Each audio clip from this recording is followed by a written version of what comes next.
நேர்களே, தக் life திரைப்படத்துடைய trailer late ரிவ்யூன்னு கூட சொல்லலாம். காரணம் என்னென்னா, இதை பண்ணலாமா வேணாமா அப்படின்ற ஒரு குழப்பம் என்கிட்ட இருந்துச்சு. சிம்பிள் தான். இப்போ நம்ம ஒரு கட்டுரை எழுதிட்டு இருக்கும்போது ஆனாவனை எழுதுன்னு சொன்னால் அப்படி இருக்கும், அந்த மாதிரி. ஆனால் சில நீங்கள் கட்டுரையை வந்து ஆனாவனை எழுதி தானே கட்டுரை எழுதுவீங்க, ரைட்? அதுக்கு தானே ட்ரெய்லர், டீசர், சாங், ப்ரொமோஷன்ஸ் எல்லாமே எதுக்காக வருது? அதனுடைய முன்னோட்டங்களை வைத்து நீங்கள் அந்த கட்டுரையுடைய பயனோ இல்லை கட்டுரை எந்த வகை இருக்கும் அப்படின்றதெல்லாம் நீங்கள் முடிவு பண்ணலாம் இல்லையா? அதனால் என்ன தான் வந்து கட்டுரை எழுதினாலும் ஆனாவனா தான் முதல் இல்லையா? அதெல்லாம் தெரிஞ்சால் தானே அதை எழுத முடியும் அப்படின்றதுனால சரி இதை பண்ணுவோம் அப்படின்றதுக்காக வந்தேன். இது ஒன்று. ரெண்டாவது, இந்த தக் லைஃப் மணிரத்னம் கமலஹாசன் 2 பேரும் இணையிறாங்க. 35 வருடங்களுக்கு பிறகு இணையிறாங்க. இதுக்கு முன்பாக அவங்க இணைவாங்கன்ட்டு யோசித்த கணங்கள்லாம் நிறைய இருக்குது. ஆனால் 35 வருடங்களுக்கு பிறகு இணையும் போது அந்த திரைப்படம் வந்து நீங்கள் வந்து வேற லெவலில் இருக்கணும். அட்லீஸ்ட் சுமார் அப்படின்ற லெவலாவது இருக்கணும், மொக்கன்ற லெவலில் இருக்கக்கூடாது. அதற்கு வந்து 2 லெஜெண்டுமே வந்து அதுக்காக உழைச்சிருப்பாங்க இல்லையா? அதனாலையும் இந்த திரைப்படத்தின் மீது ஒரு மிகப்பெரிய எதிர்பார்ப்பை ஏற்படுத்துச்சு. ட்ரெய்லர் வந்ததுமே வந்து ஒரு சாரர் என்ன சொன்னாங்கன்னா நல்லாவே இல்லைன்னாங்க, ஒரு சாரர் செம்மையாக இருக்குது அப்படின்னாங்க, ஒரு சாரர் மணிரத்னம் என்ன மாதிரியான ஒரு மணிரத்னம் கடைசியில் இன்றைக்கி இந்த இன்ஸ்டா இன்ஃப்ளூயன்ஸ்லாம் கூட்டு வச்சு பேசுகிற மாதிரி ஆகிப்போச்சு அப்படின்னு பேசின கதைகளும் உண்டு. நான் நிறைய வீடியோக்களில் மணிரத்னத்தை பற்றி பேசும்போது நிறைய சொல்லியிருக்கேன். காரணம் என்னென்னா, அந்த 35 ஆண்டு கால ட்ராவலில் வந்து நாயகன், சிற்பிக்குள் முத்து, விக்ரம் இந்த திரைப்படங்கள் வந்து மாற்றுது.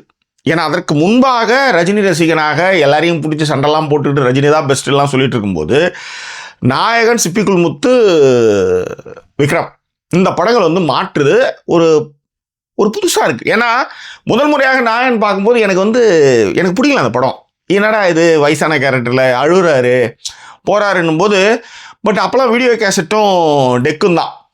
அப்போ திரும்ப திரும்ப பார்க்கும்போது அந்த படம் எடுத்த விதங்கள், சொன்ன விதம், அந்த அந்த டோன், அதெல்லாம் நம்ம என் வாழ்க்கையில் அப்படிலாம் நான் படம் பார்த்ததே கிடையாது. அது ஒரு புது விஷயமா இருந்தது. நான் திரும்ப திரும்ப சொல்கிறதான், என்னுடைய வாழ்வின் ரசனையை மாற்றிய முதல் திரைப்படம், தமிழ் திரையுலகில் என்னுடைய ரசனையை மாற்றிய முதல் திரைப்படம் அக்னி நட்சத்திரம். அந்த அக்னி நட்சத்திரம் படம் வந்து கடலூர் ரமேஷ் தியேட்டரில் அந்த படம் வந்து ரிலீஸ் ஆச்சு. உண்மையிலே இப்படி ஒரு வாழ்க்கை வாழணும்டா, இப்படி சென்னை போனால் இப்படி ஒரு வாழ்க்கை வாழணும், இப்படி ஒரு பைக் ஓட்டணும், இப்படி ஒரு கார் ஓட்டணும், இப்படி இருக்கணும் அப்படின்னு ஒரு கற்பனையை உருவாக்கும்ல, அது அக்னி நட்சத்திரம் படம் செஞ்சுது. ஸோ அந்த மாதிரி ரசனை மாற்றத்துக்கு வித்திட்ட 2 லெஜெண்டுகள் 2 பேரும் 35 வருஷத்துக்கு அப்புறம் சேர்றாங்க. அப்போ அது எப்படி இருக்கும், ரைட்? இன்னொன்று சொல்கிறேன் நண்பர்களே, ரோஜா திரைப்படம் 1992 ரிலீஸ் ஆகுதுன்னு நினைக்கிறேன். அது வந்து பாண்டிச்சேரி ராஜா தேட்டர் ரிலீஸ்.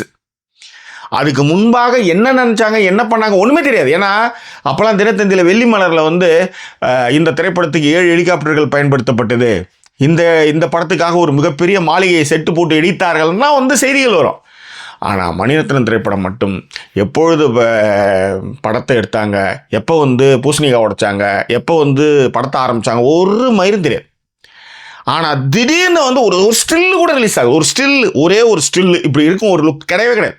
திடீர்னு பார்த்தா அரவிந்த் சாமி, திடீர்னு பார்த்தா ரஹ்மான் மியூசிக். என்ன யார் அரவிந்த் சாமி, யார் அரவிந்த் சாமியாவது, ஆமாம் தளபதிலாம் அப்படின்ற மாதிரி இருக்கும். யார் ரஹ்மான், எங்க ருக்குமணி, என்ன அப்படின்ற மாதிரி ஆச்சரியத்தை கொடுக்க வல்ல ஒரு அற்புதமான இயக்குனர் மணிரத்னம். அப்பேற்பட்டவங்க வந்து 2 பேரும் சேர்ந்து 35 வருஷத்துக்கு அப்புறம் இணைகிறார்கள். அது மட்டும் கிடையாது, மணிரத்னம் வந்து ஒரு ஸ்டில்லையோ ஒரு மற்ற எந்த விஷயத்தையுமே ரிலீஸே பண்ணாத ஒரு மணிரத்னம் இன்னைக்கு என்னடான்னா இன்ஸ்டா இன்ஃப்ளூயன்சர் கூப்பிட்டு பேசுகிறாரு. எல்லா இடத்துக்கும் போய் பேசிகிட்டு இருக்காங்க, இப்படி ஒரு படம் எடுத்திருக்கோம் அப்படின்ட்டு. நண்பர்களே, நீங்கள் வளர்றது முக்கியம் இல்லை, ஆனால் வளர்ந்த பிறகு நான் தான்ன்ற அகம்பாவம் இல்லாமல் இருக்கிறத வந்து கன்சியூம் பண்ணிக்கணும், ரியாலிட்டியை கன்சியூம் பண்ணிக்கணும். அப்போ தான் நீங்கள் வந்து அந்த துறையில் உங்களால் சாதிக்க முடியும். இல்லைன்னு வச்சுக்காங்களேன், நேற்று வந்த பையன்லாம் கலாச்சிட்டு போயிடுவோம். ஆனால் நிதர்சனத்தை புரிஞ்சுக்கிட்ட மணிரத்னமும் கமலும் அதை மிக அழகாக வந்து அந்த பாலை கேட்ச் பண்ணி திரும்ப போடுறது தான் இப்போ அவங்க இளைஞர்கள் கூடலாம் ட்ராவல் பண்ணிக்கிட்டு அந்த படத்தை பற்றி திரும்ப பேசிகிட்டு இருக்கிறது அதுதான், ரைட்? ஸோ தக் லைஃப் திரைப்படத்துடைய லேட் ரிவ்யூ தான். ஆனால் இதை நான் ரிவ்யூ மாதிரியே நான் பேசவே மாட்டேன், உங்கள் எல்லாருக்குமே தெரியும்.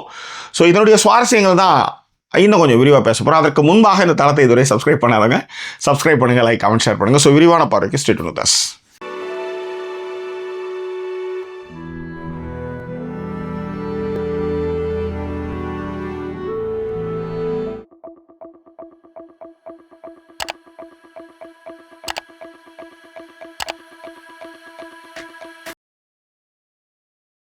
சமீப கால இன்டர்வியூக்களில் எனக்கு ரொம்ப பிடிச்ச விஷயமா நான் பார்க்குறது வந்து ரஹ்மானும் சரி மணிரத்னும் சரி 2 பேருமே வந்து தமிழை போட்டு கொல்லுவாங்க. தமிழ் வந்து வராது சரியா, அவரும் இங்கிலீஷ் தான் பேசுவார். இவர் நண்பர்களே, மணிரத்னமும் ரஹ்மானும் அப்படியே சரளமாக தமிழில் பேசுகிறாங்க. இப்போ விகடன் இன்டர்வியூ கூட வந்து நான் இப்போ ரீசெண்டாக பார்க்கும்பொழுது மணிரத்னம் ஆச்சரியப்படுத்துகிறார்.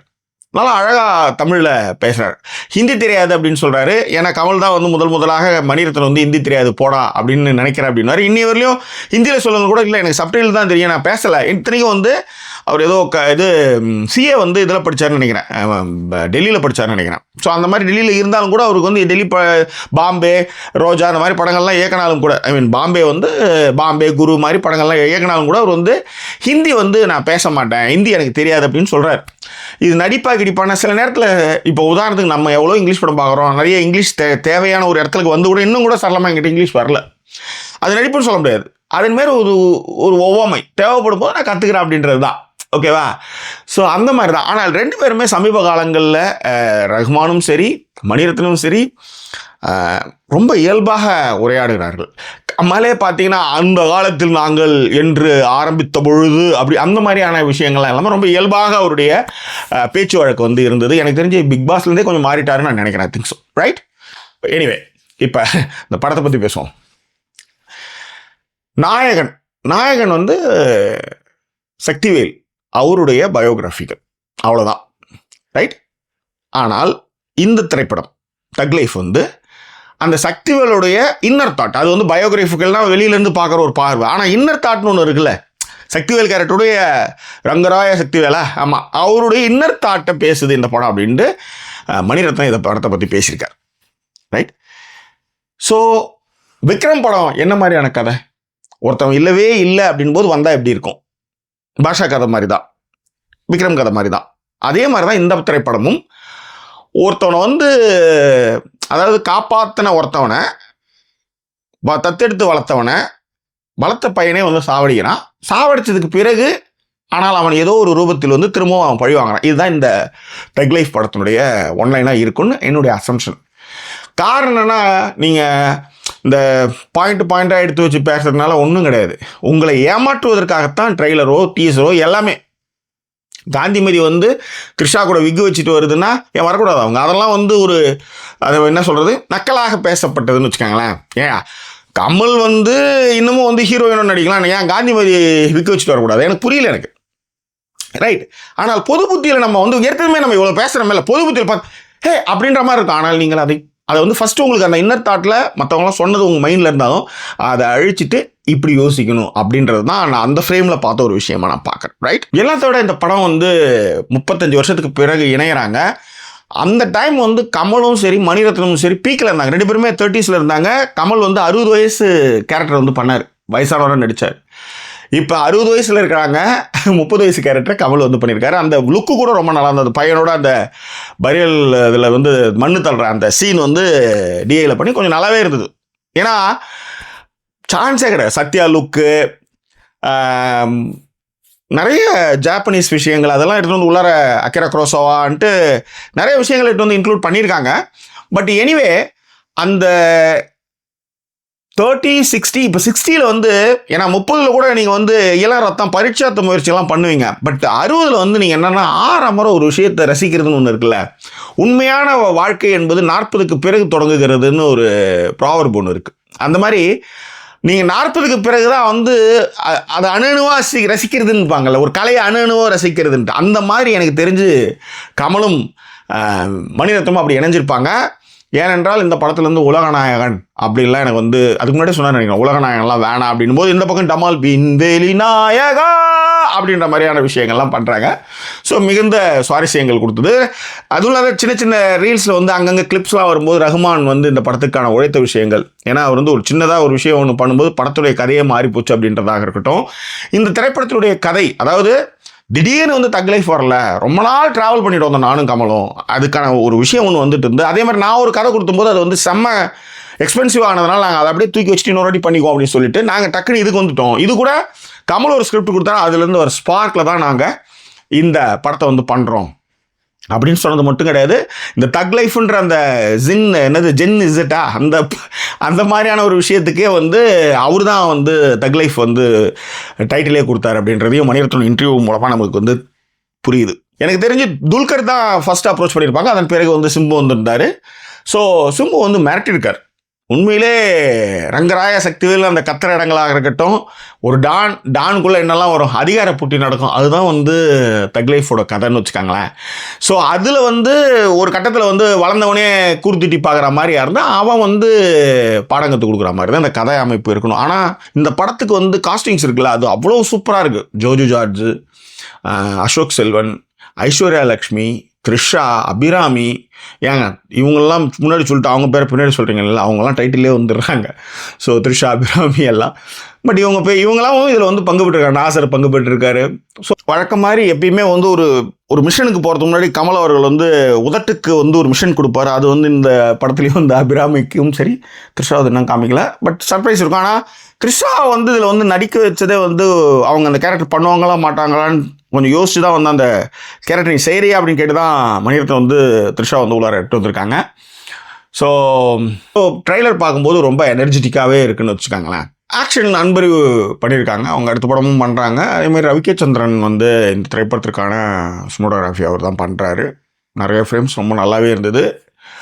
அதான் சொல்கிறேனே, ஒரே ஒரு நாள் ஆயுத எழுத்துக்கு நம்ம கிண்டி ரேஸ் கோர்ஸ் கிட்ட வந்து இந்தி பதிப்பு விவேக் ஓப்ரா வந்து வரா மாதிரி அப்போலாம் சரவணோடியோஸில் வந்து இருந்தேன். அப்போ கேமரா ஸ்டண்டாக போயிருந்தேன். ஸோ அந்த டைம் அந்த ஒரு நாள் தான் அவங்க கூட ஒர்க் பண்ணேன். பரபர வேலை செஞ்சுட்டே இருப்பாங்க. காலையில் 6 மணிலேருந்து 9 மணிக்குள்ளே அவுடோர் ஷாட்ஸ்லாம் எடுத்துருவாங்க. அதுக்கப்புறம் இன்டோருக்கு போயிடுவாங்க. அதுக்கப்புறம் வந்து சாயங்காலம் ஒரு 3லேருந்து 6க்குள்ளே வந்து வெளில அவுடோர் ஷாட்ஸ் வந்தாங்கன்னா அப்போ லைட்டிங் ஒரு மாதிரி மிதமாக இருக்கும். அந்த மாதிரி டைமில் வந்து பண்ணுவாங்க. அதெல்லாம் வந்து இந்த வயசுலையும் பரபரப்பாக இயங்குறதுலாம் வந்து சாதாரண விஷயம் கிடையாது. ஓகேவா? ஸோ அந்த மாதிரி வந்து படத்தை வந்து பரபரப்பாக பண்ணியிருக்கிறாங்க. ஸோ இந்த படத்தினுடைய வருகைக்காக நானும் வெயிட்டிங். காரணம் என்னென்னா, யோசிச்சு பாருங்கள், நான் சொன்ன மாதிரி ரசனை மாற்றம் அந்த 85 to 90 தான் வந்து அந்த ரசனை மாற்றம் நூல் நிகழ்ந்தது. அதுக்கு மிக முக்கிய காரணம் மணிரத்னம் தான். அது வந்து நான் இந்த நாயகன்லாம் சொல்ல மாட்டேன், நான் சொல்கிறது வந்து அக்னிநட்சத்திரம். அந்த படம் இப்போ எத்தனை வாட்டி வேணாலும் பார்த்துட்டே இருப்பேன். அப்படியான அந்த மாதிரியான ஒரு 2 லெஜண்ட்ஸ் வந்து 2 பேரும் ஒன்றா சேர்ந்து வந்திருக்கிறாங்க. அந்த படம் எப்படி இருக்குன்ற ஆர்வம் எனக்கும் இருக்கிறது. இந்த விரிவான விமர்சனன்றது படத்தை பற்றி அவங்க இப்படிலாம் இது பாருங்க இங்கே கை நீட்டிருக்காங்க, இது நம்ம அனுபவங்களோட அடிப்படையில் இந்த விமர்சனத்தையும் இந்த பார்வையும் நம்ம முன்வைத்தோம். உங்களுக்கு இது மாதிரி ஏதாவது ஒரு தாட் ப்ராசஸ் இருந்தால் அதை பின்னூட்டங்களை தெரியப்படுத்துங்க. மீண்டும் வேறொரு எபிசோட் உங்களை நான் சந்திக்கிறேன். அது ஒரு நன்றி கூறிய உங்கள் ஜாக்கி சேகர் ரெட்டி. வணக்கம்.